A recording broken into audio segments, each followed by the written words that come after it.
Welcome to Voices of Carondelet, where our community speaks and the stories of our city find breath. I'm your host, Tweezy the Don, and today's episode is all about roots, literally and metaphorically. From community orchards in Kansas City to the soil of our own Carondelet food patch, from the promise of volunteer days to the pain in our streets, we're holding space for it all. Joining us first is Sarah Sikich, communication manager at the Giving Grove. She's been walking the path of sustainable agriculture, building orchards that feed both stomachs and spirits. We recently joined her for a tour in Kansas City, and now she's here to share more about the movement.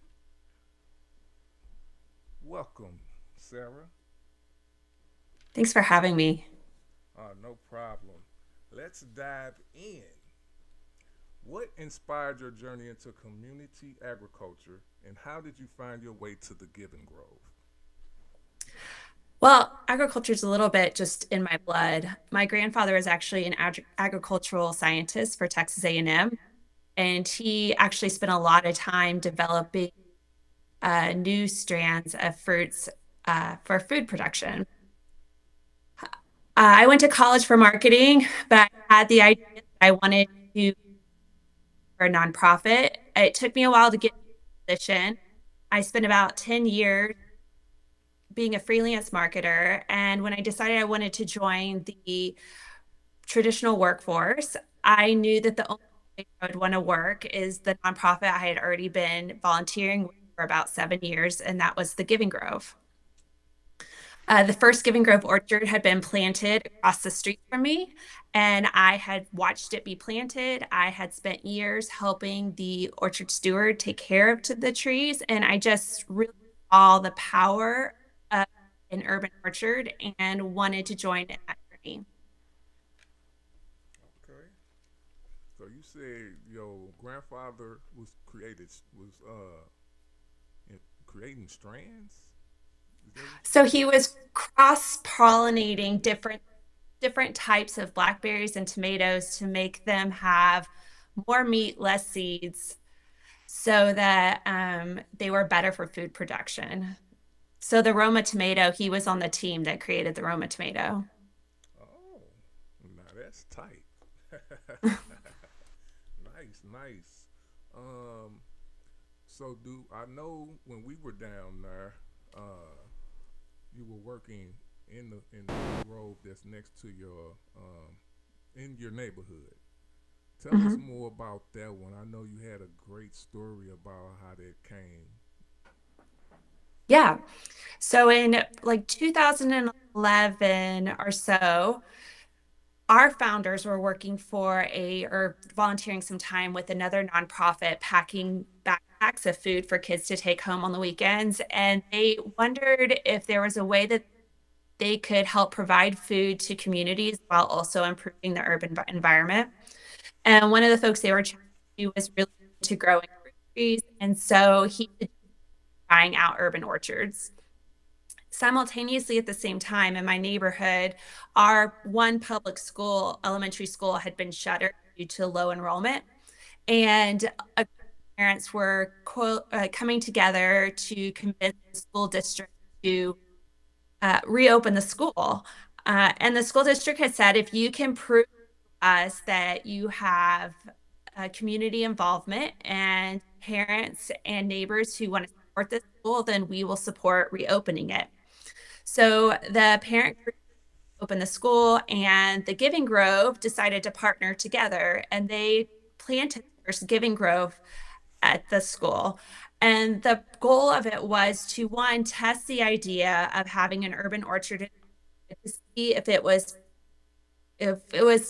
good active, if the community was going to fall in line with it. And the parents were using this as an opportunity to pull neighbors into the school property and have them use it as a community space. And it worked. Within a year, the school had opened. And now, let's see, it'd be about 7 years, 8 years later, it's the number one public school in our neighborhood or in our city. Nice, nice. When I heard that story, I was like, man, I can't wait to answer that. Cause Yeah, it's pretty amazing. I mean, I've lived there for 16 years, and when I moved in there, everyone was moving out.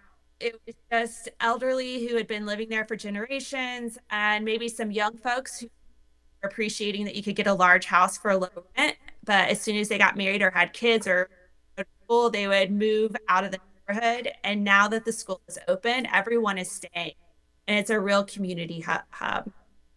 yeah, when we was there working in the orchard or volunteering in the orchard, it was a lot of families at that school, like the park and the playground. So it's definitely a great place to be. Um, Talk to us about have you always been the community manager of the Giving Grove, or did you start off in another position? So when my son started going to school at that elementary school, I became Giving Grove. But then it was about 6 years ago, almost 6 years ago, that I applied to become communications manager for the Giving Grove. I didn't realize when I applied at that moment that they were actually opening up their national office, and this position would be for the national office. And Mm. since I've been with them, my role has grown, and now I'm the director of marketing and communications. But as far as national outreach goes, I've been the only person to have this role. Okay, all right, and congratulations. Thank you. And how long you said you were in this position It's probably again? been 5.5 years. Okay, you do. I know you do, but I'm still gotta ask you. You like I love it. it? I feel so lucky. Um, when I was coming out of graduate school, a lot of people asked me what I wanted to do now, and I said, I'm going to do marketing for a nonprofit one day. And everyone said that job doesn't exist, that nonprofits can't afford to have someone doing their marketing. But I knew that the best way for a nonprofit to be successful is to have someone amplifying the voice and the brand of the nonprofit. Mm-hmm. I had to wait about 10 years before the world caught up to my idea. And to be able to do the work I always wanted to do with a mission that I feel so 100% behind and have experienced for is a dream come true. Nice, nice, nice, nice. Um, I'm gonna go to some questions that some of the people knew you was coming, wanted to ask. So shout out to all the supporters who sent in questions for Sarah. One of them is, what do you believe are the greatest barriers to sustainable food access in urban-owned communities? Land access. There's so many areas around that have just vacant land sitting, and it could be used in so many more amazing ways. I love the idea of putting an urban orchard there, but having a pocket park, having a resource center is much better use of the land than nothing happening. But getting property owners and the cities to release the rights on those lands can be really difficult. Mm, And then once you have that land access, a lot of times it has to do with training, resources, and supplies, the access to them. And so there are a lot of really amazing nonprofits and organizations out there helping people source those materials, but it can be a struggle. You have to have a lot of community support behind it. okay. Did you have any stories of certain struggles besides the one in your neighborhood? Were there any other ones that was hard to get the land to start doing agriculture on it? Um, Gosh, I'm trying to think of one. I can think of a few examples. There is a park here in Kansas City that was a really big community gathering space. And at some point in the Kansas City, they decided to skate right through the park, Oh, which is a classic story. And it left this like triangle of land that couldn't be accessed by the rest of the park. And so it's city-owned land, nothing done on it. And in the meantime, overgrown, it was becoming a dumping area, and it was really low value and the livability neighborhood. And this is a neighborhood that had already experienced a lot of divestment over the years and crumbling infrastructure and no support. So there was a community group who together and they were able to petition from the city to lease the land for free, basically. They're able to there, have a community garden there. It's still parks land, but they're able to maintain it. And having access to that land and being able to keep it useful and healthy is it has ripple effects throughout the whole neighborhood. It gives them a place to hang out, to pick fruit, to even take, grab some water if they need some water, hang out and have a picnic. And then secondly, having that nice space there helps protect the value of the homes that surround it, which are families that have been generations. Yeah, I mean, it all makes sense, and I know the what we visited at least five out in Kansas City with you, and I mean, it looked beautiful, and it definitely had a sense of community gathering. What was I don't want to butcher her name. Ami. Ami, I was gonna say it right. Ami. Uh, I that one was really inspiring, especially with the wooden gazebo with the rules on it, and you know, was the other side part of it too, where the painting was on the I guess I don't know what to call that, but The storage shed. no, not the storage shed on the Oh. left side of it, going toward the street where the park. I guess that's a little park over there. Yeah, I think that that is definitely part of that, but I think that it's a relatively new addition to it. Okay. I was especially excited to bring the Carondelet check out that orchard. I was introduced to the Carondelet food patch pretty early on in my journey with the Giving. Of the first things I wanted to start at the Giving Grove was your stewards from other cities. And when I reached out to Steve, Dean told me about Laura and wanted me to profile her. And so Carondelet Food Patch is actually one of the first orchards I found out about in St. Louis. And just having learned about the orchard through Laura and then watched your journey through the year, social media and through little here and there, um, what you guys are doing at Carondelet really reminded me of what's going on at Longfellow Farm, which is the place you're talking about, where it's an area that it's a piece of land that's not being used, can't be used, and you're turning it into something useful. Yeah, and since we came from that trip, we developed a lot.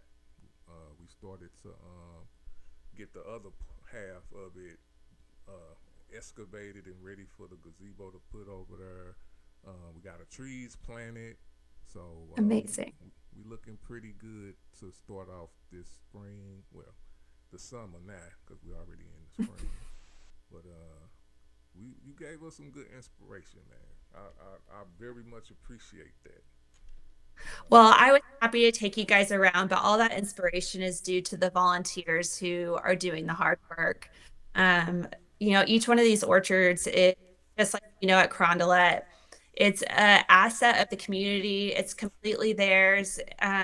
It's their planning. It's their plans. It's their community.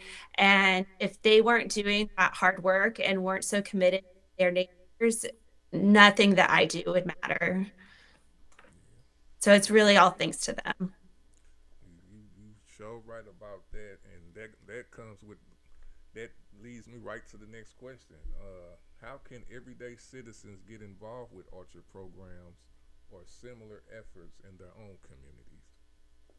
Yeah. Well, what's cool about the Giving Grove Network now is that we're in 16 cities across the country, and there's 657 orchards, give or take, or two in these. And so there's a good chance you may live close by a Giving Grove program. If you live, especially in Kansas City or St. Louis, you probably have a community orchard within a few miles of you. And so, what I would encourage anyone to do is to check out their local program hub. And in St. Louis, that's Seed St. Louis, and reach out to them about which orchard gardening or community gardens are located near you, and give them a call and ask if you can help out. I can't think of a single orchard steward who wouldn't welcome and to come and help. That's true because we definitely love our volunteers and we definitely need some more. And we're open hands. Our volunteer days are every first and third Saturday of the month from 9 a.m. to 11 a.m. So don't be shy to come on down. We're welcoming you. So volunteers are the heartbeat of these orchards, of course. What have you found to be the most effective strategies for engaging and retaining local stewards? I mean, I think what you're doing by having regular work days is a really great first step. I think that when your community can depend on someone to be there and know that every Saturday they can come and help, or they can be someone who knows what's going on, I think that's the very first start. Um, but you also need to have moments where you're not working. And so that's where orchard celebrations come into play. My orchard that I steward now, I have a birthday party every April 22nd, which happens to be Earth Day, because that's when our orchard was planted. And then we also have mulch parties. And so shoveling mulch isn't a lot of fun, but you usually have donuts, coffee, maybe even some beer for our volunteers. And then we have our apple pickings and harvest parties. We have a wassail party that people come out in the wintertime to the trees. And having those celebrations builds the friendship and the community behind the volunteers so that when they do come and help out every other Saturday from 9 to 11, they're not just a volunteer, they're coming to spend times with their friends. Okay, all right. I like that. Something about beer 30. All right. Yeah. Now, what about for the children? What would you suggest? You know what? I think that kids love being in an orchard. There's so many people who say that kids don't want to be outside and they only want to be on video. I just think that's sort of BS. I think that kids want to be outside, but the grown-ups don't want to take them outside. Yeah. Anytime I'm working out in the orchard, I have every kid see me running to me asking if they can help. They want to climb the ladder, they want to pick the fruit, they want to help pull they want to push a wheelbarrow. So I think that a lot of it is trusting kids to have the autonomy to take on tasks and being okay if they're not perfect at it. You know, if they're thinning fruit for you, they're going to mess up. They're going to pull a little too much once in a while. That's okay. The important part is they're engaging with nature and they're spending time outdoors. Most definitely. I love bringing my twins to the orchard, and they run around. They 12 years old, so they be wanting to do work and they be wanting to play. So I think it's a good And that's all it is. experience. Yeah, it's a combination. I have a 12-year-old too. He now has graduated to Will. No. Okay, okay, okay. Now let's talk about this because we all, as far as the Carondelet Food Patch, we sit back and have meetings and talk about this a lot. Um, Funding. How can grassroots organizations secure meaningful support? Are there unconventional routes that you've succeeded with? Yeah, I can kind of speak to this both from the organizational program and then also as being a volunteer myself. Because even though I work for the Giving Grove, I still have to fundraise for my orchard all on my own with my orchard steward partner. So, if I'm talking with my Giving Grove hat on, my biggest piece of advice is to collaborate with other organizations who have similar missions to yours in the area. So, if there's a group that's growing, you know, gardens, maybe try to go with them. A lot of donors are opportunities to hit a lot of people at once in different ways. And so they might get an idea of being able to do it once and it hit two different organizations. Myself, as an orchard steward, I've found that I've applied for a lot of grants and I've never been awarded one. But each time I apply for a grant, I follow up with the organization and I ask them what they thought of my application, what could have been better. I want to tell them a little bit more about my story. And doing that, I've been able to connect with donors that are interested in supporting our orchard.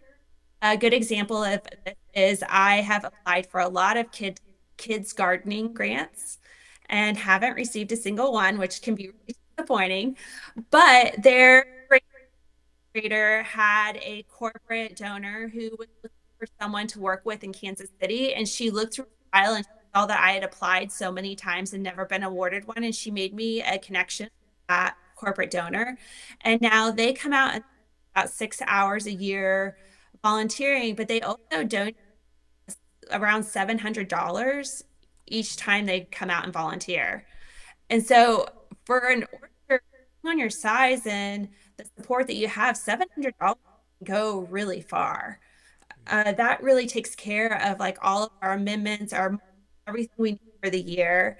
And I think this year might even help us get some water access to our orchard.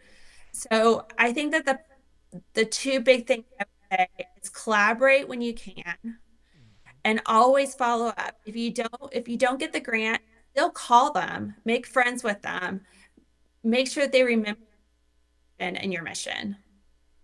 Okay, okay. Network, network, network. I like to call it just making best friends. I hate the Making word best friends. network. Ask me to go into a happy hour and network, I won't do it. Ask me to go into a happy hour and make best friends, I can do that all day. Okay. Well, I'm gonna put that in my definitions now. Make friends. Make best Yeah. friends. That's Yeah. good. That is a good way. That's why I'm gonna go to Dallas. I'm gonna go to Dallas, not to network, but to make some best friends. I like Exactly. that. All right. Um, Politics often play a a complicated role in local agriculture. In your experience, how do government policies help or hinder your mission? Um, Gosh, they can get in the way and be helpful in so many different ways. Our office has an orchard just out the window here that is on Parks land, and they're helpful because they come and mow without us even having to ask, which is wonderful. They're not helpful, but they can decide to take out our orchard anytime they feel like it. So that can be hard, but there are some cities who really treat these orchard spaces as like a third space, something that's good for the city infrastructure. And in those cities, you'll see the cities providing water access, travel, electricity, extra security. And in those spots, you can see these community hubs really thrive. I think that for most cities and they haven't come to recognize these urban agriculture spaces as being part of the infrastructure. And we would love to see that happen moving forward. That a city recognizes that groups like Carondelet Food Patch are using a piece of land that they don't have to now manage or maintain. You're keeping it healthy, you're safe, and your city should repay you by giving simple things like trash removal. Yeah, well, yeah, man. And you would think that that would be a no-brainer for the not only the community but for the city, for the state, for the country. But sometimes it's just not like that. Yeah, I agree. Well, I've been kind of stepping into so a little bit more advocacy lately. And what we're finding as we're talking to these politicians is they don't know what they don't know, Yeah, and we yeah, go and we talk to them and they have no idea that certain things are happening or that orchards are being, might be. threatened. And once we tell them, they're like, oh, wow, that's not right. Let me see how I can help you. But it's hard to have a 9 to 5 job and managing this order on your free time. When are you supposed to go and talk to your politicians? And so it's hard, but um, it's good to make friends with your local council people and let them be thing. I know that at St.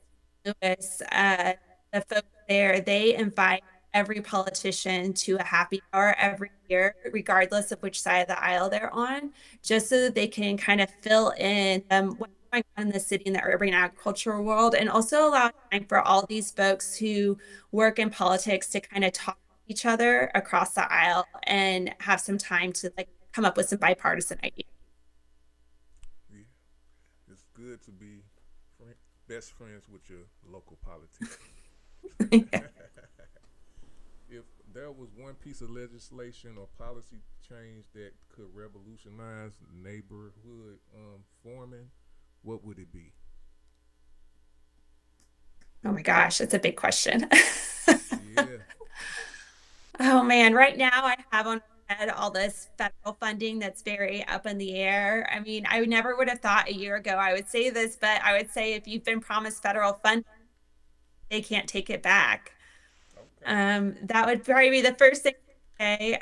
Um, but I think that allowing communities to feed themselves should always be the law. You should allow communities to feed themselves, to have that food sovereignty and not be as dependent on the system that we've created. And it should never be a question of whether or not someone can grow and sell food in their community. Yeah, I'm with you on that. Um, let's talk about the future of the Given Grove. What does success look like for you 5 years from now? What would it look like, and how can cities like St. Louis get there with you? Yeah, well, we're bringing Kansas or St. Louis. St. Louis is actually our first city to expand into, and so we're very close with the program. And the Giving Grove program manager, Dean Gunderson, is an integral part to education in our network.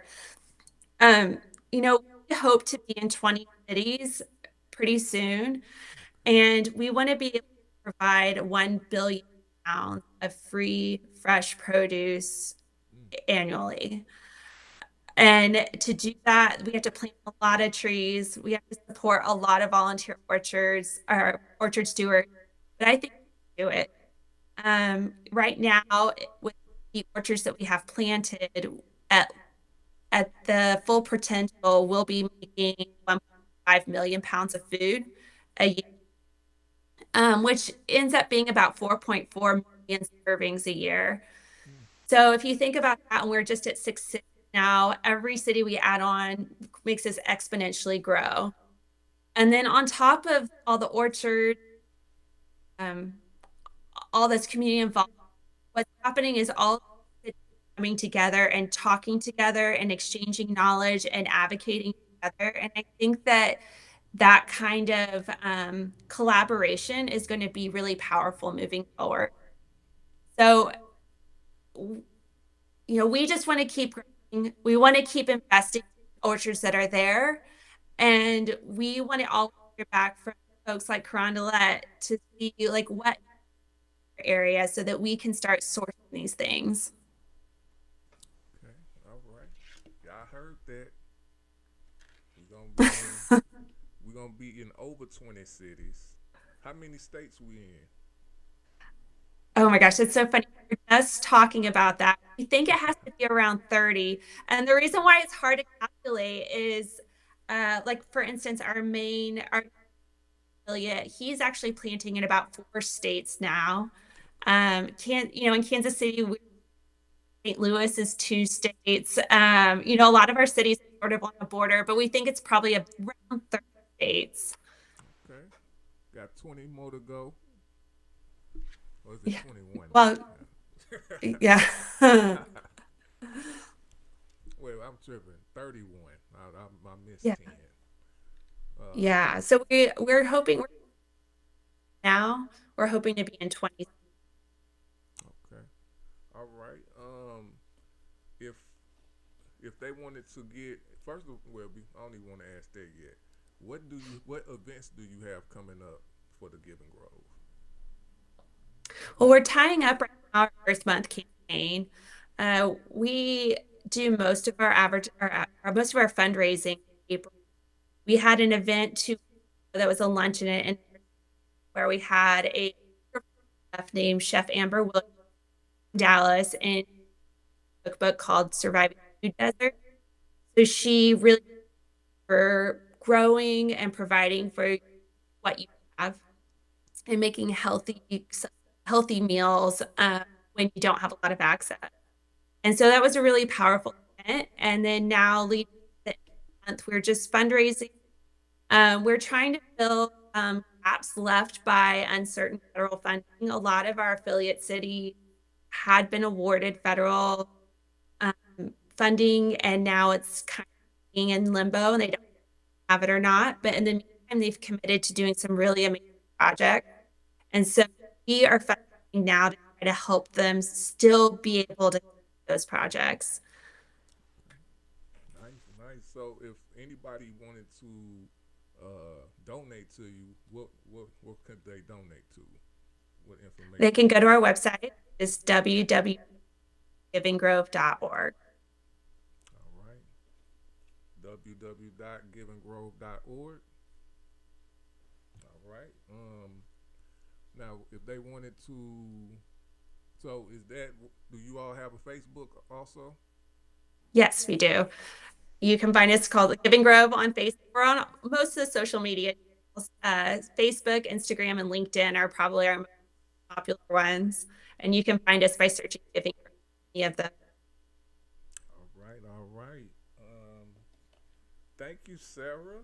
Is it before we end? Because I think we hit a variety of questions. Is there anything that I didn't ask you that you wanted to say? No, I mean, these are great questions. I do want to just commend you guys, though. I come into contact with a lot of steward groups uh, in my work, and the way you guys are running Carondelet Food Patch isn't normal. You guys are running it like a business, and it's really, and I hope that more people get to hear the story of your. And I'm going to try my hardest to amplify that story, but I think that you guys are doing something really noble and really wonderful, and I hope yourselves. Thank you very much. Um, the the work you're doing remind us that growing food can also mean growing power, healing, and connection. And we appreciate you, Sarah. Real talk. Thank you for this interview.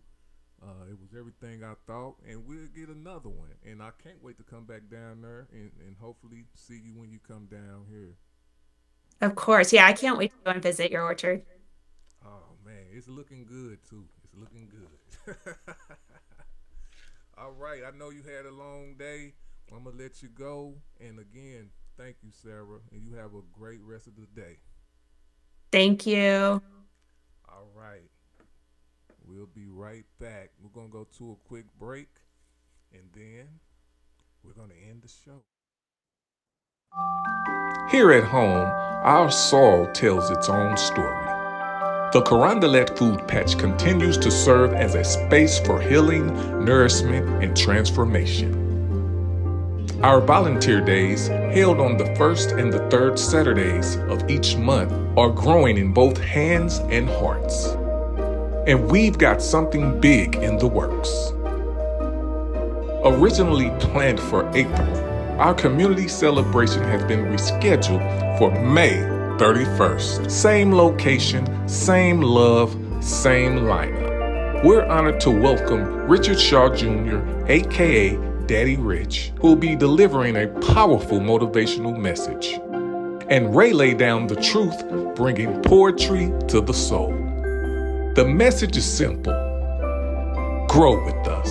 And if you've been looking for a way to plug in, this is it. the Floralia Fest. While we talk about what we're planting, we have to talk about what's being lost. Early Tuesday morning, just a few blocks from where some of us dream big, a 16-year-old boy named Jamad Edwards was gunned down in the Tower Grove East neighborhood. Another young life gone at 2:20 a.m. Another family shattered, another name added to the list of names we should never have to say. We can't ignore this, and we won't. What kind of neighborhood do you want to wake up in? When was the last time you checked in on a young person who might be hurting? How can urban farming and food justice serve as a bridge to peace and purpose in our community? What does real safety look like to you, and who's responsible for creating it? If you had one solution to offer for healing the streets, what would it be? Whether it's in the soil, on the mic, or in the streets, we're telling the stories of St. Louis, one seed at a time. Thank you for joining us on Voices of Carondelet, where the stories of our streets shine bright. Until next time, stay rooted in truth and keep growing forward.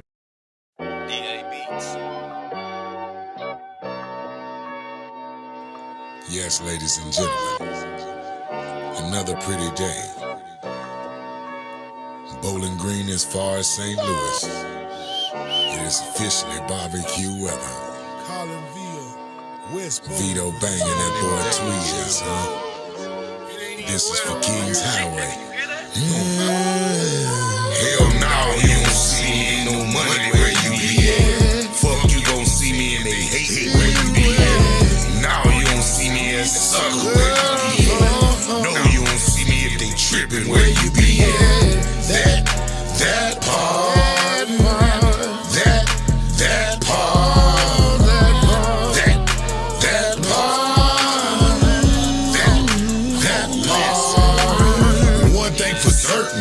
Two things for sure.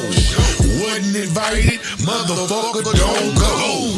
What you said, and we were texting SMH. It is what it is, and make no mistakes. Goddamn club got where it starts too late. Overwhelmed by foo-foo. Too grown play. Enjoy setting with friends, some real love. Skip, reverse, change the color, draw for more. Now you don't see me, ain't no money where you be at. Fuck, you gon' see me and they hate where you be at. Now you don't see me as a sucker where you be at. No, you don't see me if they trippin' where you be at. That part. That part. That part. That part. When I step up in the place, that's guaranteed money. A lot of smiles and grins, but I don't see nothing funny. Had to cut them clowns short. No, I don't play dummy. Setting up the table, cause I know the meal is coming. I don't fuck with who you fuck with, I don't see the point. If I'm smoking big blunts, why you rolling joints? Never legal with the promos, the people choice champ for Bowling Green to Collinsville, I'm stamped. Ready to count, why you hating on me? Cause it's slated for me. Need to get up off your ass, you might get in my G. Stop supporting them lanes, put most high in the game. Stop that capping type shit and stop passing the blame. I can't fuck with no haters, I done did that way back. Heart open, no jack, but homie became straight rag. That's facts, so I move accordingly. Stay cornball free, man, you can't get close to me. Hell no, you don't see me, ain't no money where you be at. Fuck, you gon' see me and they hatin' where you be at. Now you don't see me as a sucker where you be at. No, you don't see me if they trippin' where you be at. That part. That part. That part. That part. You a fool, Vito Banger. That part.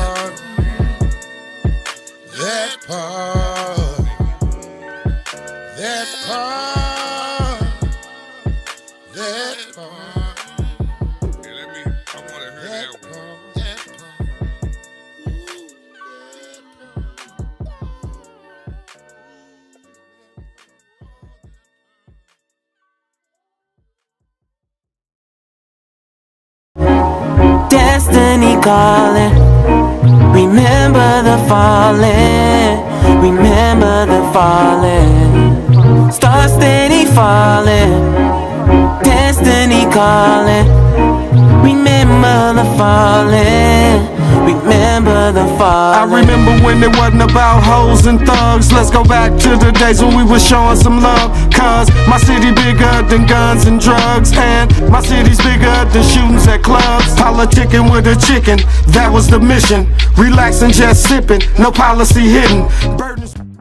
St. Louis, we got something special for you. Vito's Dispensary, now official in STL. Louiswood Production is the official retailer for Vito Vibes right here in St. Louis.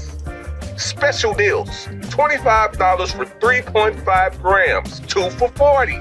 Vito's Dispensary. Vito Vibes to STL. Get in on the movement. Get in on the deals. For more deals, go to www.vitosdispensary.com.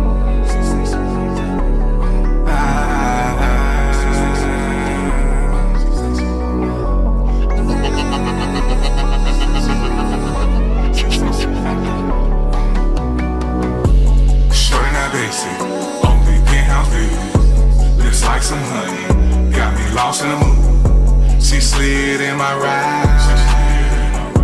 She say she like the ride. Look sexy, a model. Instagram rich, put that on the Bible. She gon' get this. She say she like the ride. She slid in my ride. Hop in the whip, baby girl. You know we good. No Diddy, no Drake, let's get that understood. Might be some baby auto, a little smack and a little tussling, no fist though. You know what's happening. Take a week off, queen. We going places. Paris, Monaco, palaces. Don't pack your shit. I know you got me on the back end. Oh, you gon' bring States, goddamn club got where it starts too late. Overwhelmed by foo-foo, too grown play. Enjoy sitting with friends, some real who know. Skip, reverse, change the color, draw for more. Now you don't see me, ain't no money, where you be at? Fuck, you gon' see me and they hate, where you be at? Now you don't see me as a sucker, where you be at? No, you don't see me if they trippin', where you be at? That part, that part, that part. When I step up in the place, that's guaranteed money. A lot of smiles and grins, but I don't see nothing funny. Had to cut them clowns short. No, I don't play dummy. Setting up the table, cause I know the meal is coming. I don't fuck with who you fuck with, I don't see the Black and white. Not what you think. I had a dream. Kids playing outside. Innocent, wild, loud. But it turned quiet the moment they turned on me. No words were spoken. No reasons was given. Like they'd rehearsed it before I even arrived. Black and white. Not race, just contrast. Two tones that showed up when the illusion of gray fades. And in my life, the gray's been fading for a long time. See, I've been in rooms where I gave love and loyalty, only to be met with whispers behind curtains, shadows with names, smiles that rot behind the teeth. I've lifted others, held them up like a mirror showing them who they could be. And they nodded. They nodded hard. Told me that's who they were. But then they dropped the act and turned on me too. It's been that way in the underground. 8 years deep. Same cycle, different names. New smiles, same betrayal. I watched crews beef with others, loud, messy wars in the alleyways of ego, until one day they turned the corner and I was the enemy. But I never fired a shot. I just watched like I did in the dream, just stood there still, present. And they ran past me, ran at me, ran through me, black and white. And yeah, even in love, I've handed women their own light in words, spoke life into them, told them what I saw. Strength, grace, death. They repeated my words back to me like vows until time tested them, until my reflection made them uncomfortable, and suddenly I was too much. Too demanding, too real. Black and white. Not color, just clarity. Just the sharp lines between who people say they are and who they reveal themselves to be. But I ain't bitter. I'm awake. I see it now. I see them. I see me. And I realize maybe I was never meant to fit into the chaos of the gray. Maybe I was meant to stand between the black and white, not blending in, but becoming the contrast.